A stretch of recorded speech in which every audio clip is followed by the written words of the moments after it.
Au tout début, c'est bien connu. Il y a la semence déposée par l'homme dans le ventre de la femme. Des spermatozoïdes par millions, un flot, un torrent de spermatozoïdes. Tous vont mourir, tous, sauf un. Pour eux, les messagers de la vie, c'est le début d'une véritable course au trésor, d'un sprint éperdu de plusieurs heures vers un rendez-vous galant, avec au bout, peut-être, la récompense du haut vainqueur et une fabuleuse promesse de vie. La rencontre avec un ovule. Agitant leurs flagelles, les spermatozoïdes progressent des heures durant, millimètre par millimètre, obstacle après obstacle. Le vagin et son acidité meurtrière, le passage encombré du col de l'utérus, l'utérus lui-même. Un véritable parcours du combattant. Les plus fragiles, les mal formés et les traînards capitulent. D'autres restent piégés ou s'égarent en chemin. Là se présentent deux tunnels différents, deux voies possibles. Seulement voilà, une seule de ces voies mène vers l'ovule. Dans cette course effrénée à la vie, il n'y a pas que l'énergie qui compte. Le hasard et la chance ont eux aussi leur mot à dire. De puissants courants freinent leur navigation. Des vagues font onduler un tapis de cils qui contrarie leur progression. Imaginez, les concurrents encore en lice ont déjà presque parcouru l'équivalent, pour eux, de la distance qui sépare la Terre de la Lune. Et pourtant, l'irrépressible force de la vie les pousse sans cesse vers l'avant. Enfin, au bout du long tunnel obscur, tel un astre mystérieux, l'ovule. Il suffit qu'un seul spermatozoïde, un seul, atteigne l'ovule, y pénètre et fusionne avec lui pour que naisse un espoir de vie. Chacun de ces millions de spermatozoïdes porte en lui son secret. C'est à ce moment-là que se joue la loterie de l'existence. Ils ne sont désormais qu'une centaine à explorer la surface de l'ovule. Quelques-uns seulement parviennent à se faufiler jusqu'à la capsule. Formidable armure protectrice.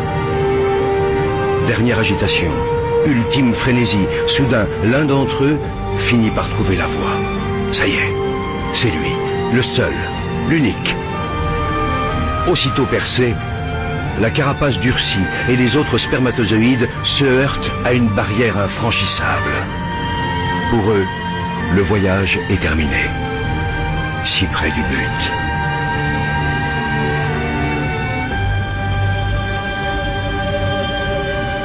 Pour le vainqueur, le périple continue.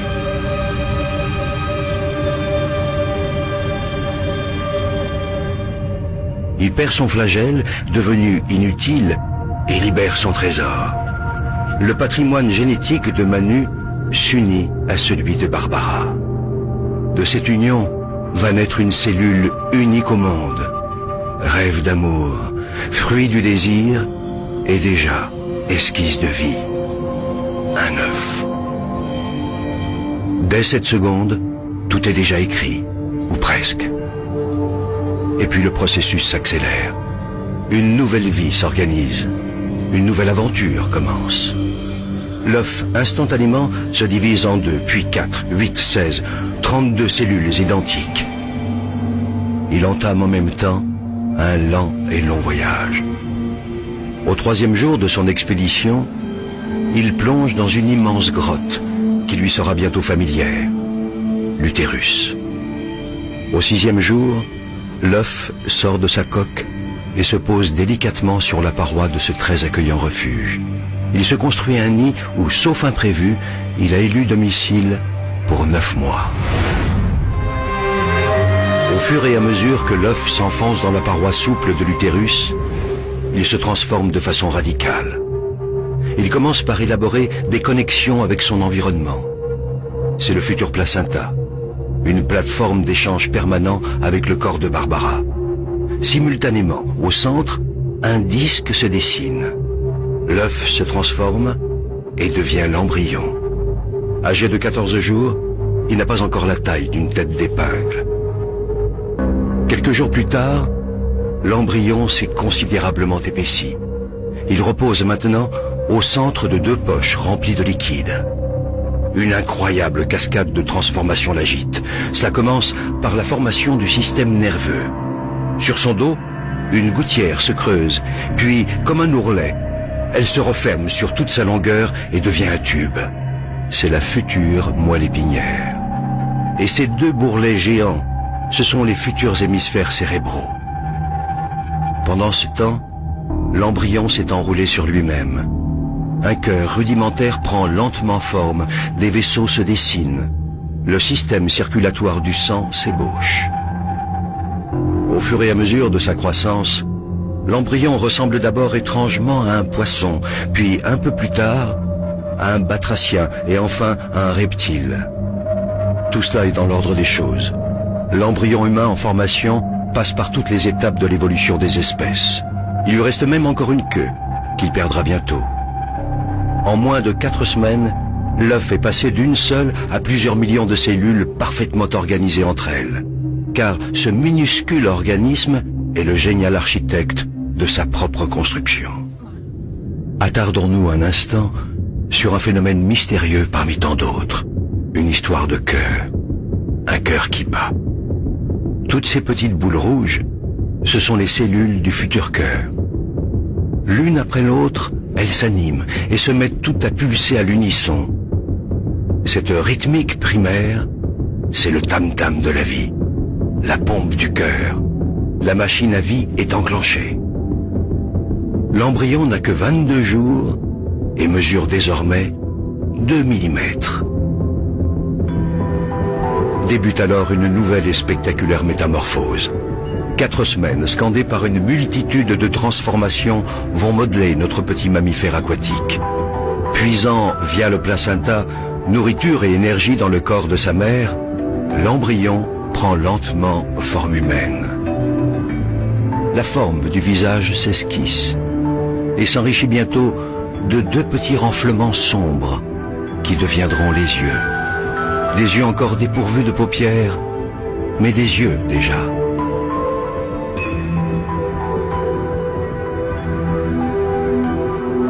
L'ébauche de tous les organes se poursuit. Les cartilages des os, les muscles et les tendons se développent progressivement. L'embryon est maintenant âgé de 34 jours et mesure 5 mm. Sa croissance s'accélère à tel point que chaque jour, il grandit d'1 millimètre. Si les bras et les jambes se dessinent, la queue, elle, se résorbe peu à peu et laissera bientôt place au coccyx.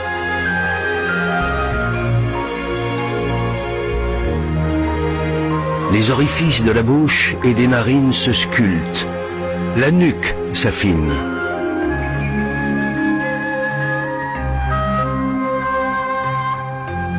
Le cerveau, lui, poursuit en parallèle sa fulgurante évolution et se prépare déjà à devenir le chef d'orchestre de l'ensemble des fonctions humaines. Le petit homme est âgé de 44 jours. Il mesure 17 mm.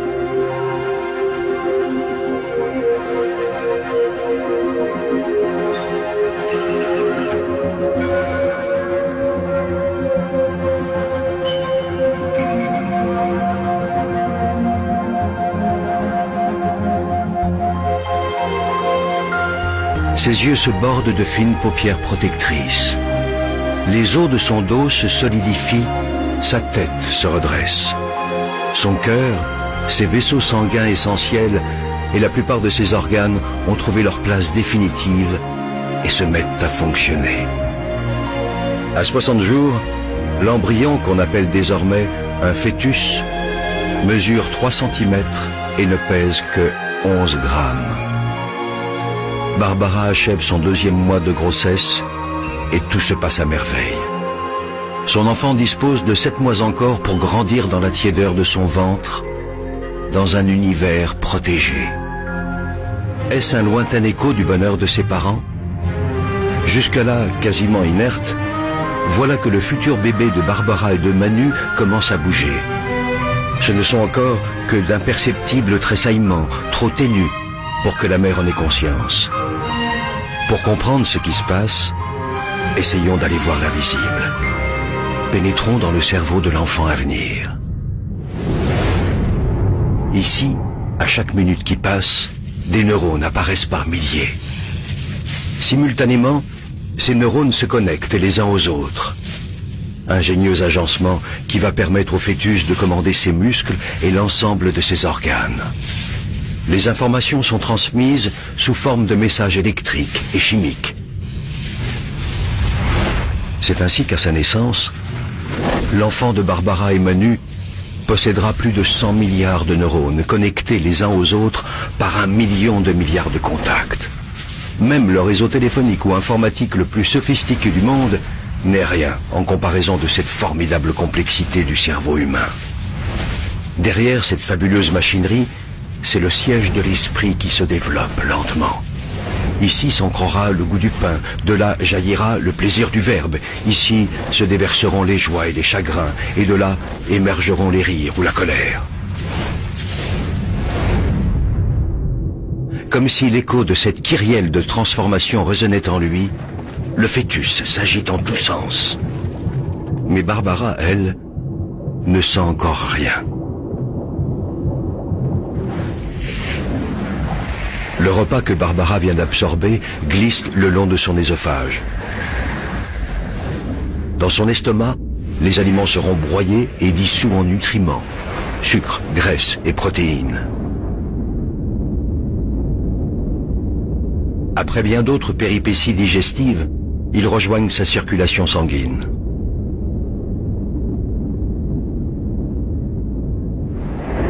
Là, dans le placenta, ces nutriments vont passer de la mère à l'enfant à travers un filtre d'une stupéfiante efficacité. Il rejette les éléments trop volumineux comme par exemple la plupart des bactéries qui pourraient lui faire du mal. Les autres, plus petits, peuvent franchir le barrage. Oxygène, sucre, graisse, protéines, vitamines, minéraux, mais aussi, attention, l'alcool et la caféine.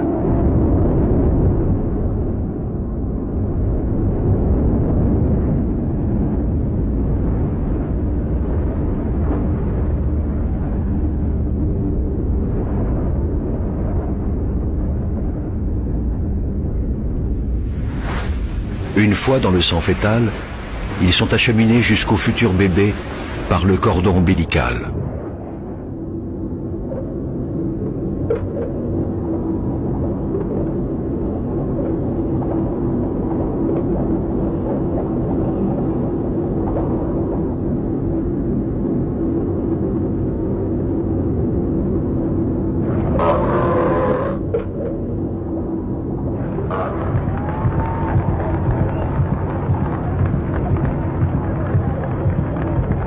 Heureusement pour lui, le fœtus possède son airbag personnel.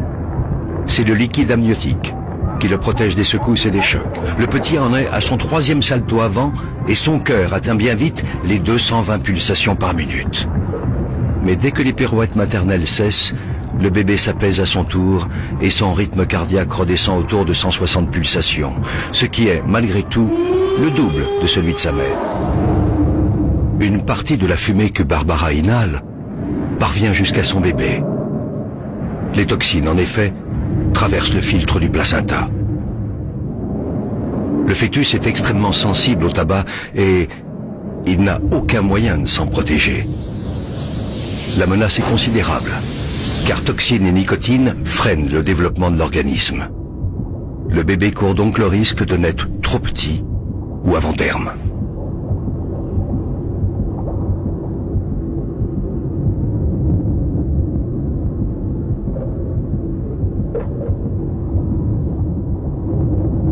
D'autres substances toxiques représentent des dangers potentiels. L'alcool, par exemple, qui passe immédiatement du sang de la mère à celui du fœtus. Les dégâts provoqués peuvent être irrémédiables, malformation physique ou retard mental.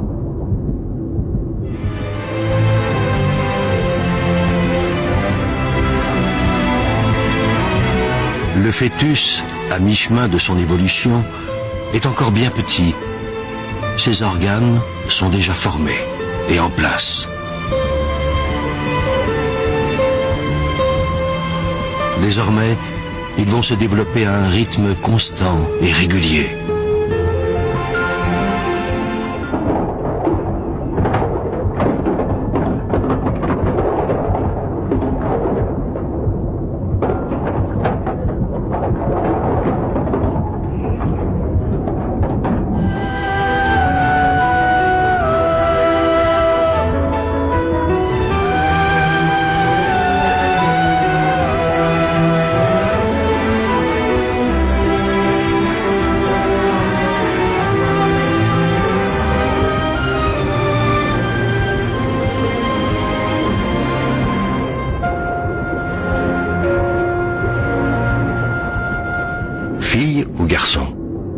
Sur le plan génétique, la partie est jouée depuis l'instant de la fécondation.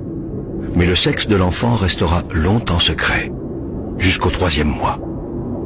C'est à cette époque-là de sa vie que se dessinent les organes génitaux qui lui permettront, le jour venu, de procréer à son tour. Le bourgeon génital évolue. S'il s'allonge, ce sera un pénis et donc un garçon. Remplis de spermatozoïdes immatures, ces testicules descendent dans la peau des bourses. Si c'est une fille, le clitoris, le vagin et les lèvres se forment progressivement, tandis qu'un stock de 2 millions d'ovules immatures se constitue dans ses ovaires. Le futur bébé absorbe de plus en plus l'eau du liquide amniotique. Depuis le 4e mois, ses reins fonctionnent. L'évacuation devient naturelle, il fait pipi. Le placenta agit comme un filtre, un peu comme des couches, et la plupart des déchets rejoignent les reins de sa maman.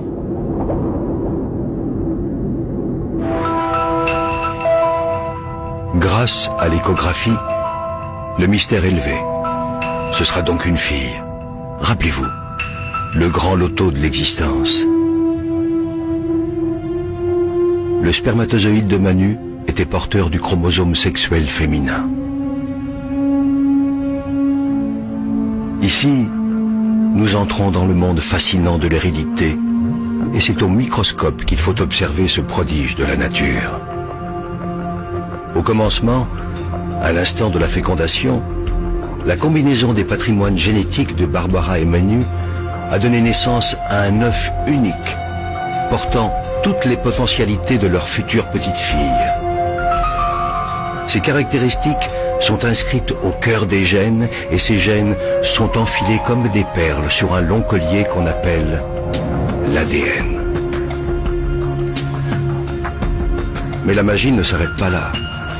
Chaque fois qu'une nouvelle cellule se divisera au cours du développement de l'embryon, puis du fœtus, l'ADN se reproduira à l'identique dans chacune des cellules.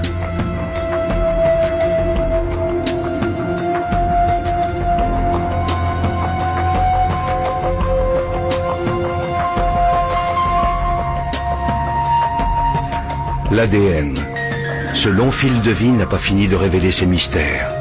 Il porte donc cette fameuse hérédité que les parents lèguent à leurs enfants. La couleur de nos yeux ou de nos cheveux, notre groupe sanguin, mais aussi nos forces et nos fragilités. Tout semble donc inscrit dans nos gènes. Mais nos combinaisons génétiques évolueront dans le temps, seront soumises à notre environnement. Beaucoup reste donc à écrire, et heureusement.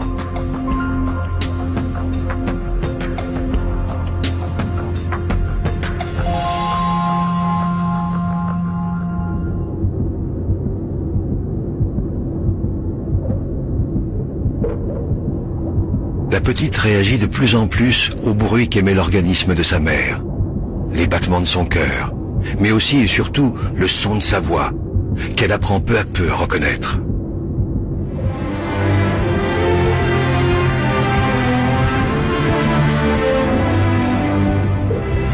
À 6 mois, l'ossification du squelette se poursuit encore. À sa naissance, le puzzle de son squelette comptera jusqu'à 300 pièces. Nombre de ces os fusionneront plus tard. Au final, à l'âge adulte, il y en aura 206. Les mouvements de Julia sont de plus en plus précis, amples, harmonieux. Elle ne se fait pas prier pour exercer ses nouveaux talents. La communication entre Julia et Barbara se fait chaque jour plus riche. Émotion, appréhension, joie et stress sont vécus à l'unisson.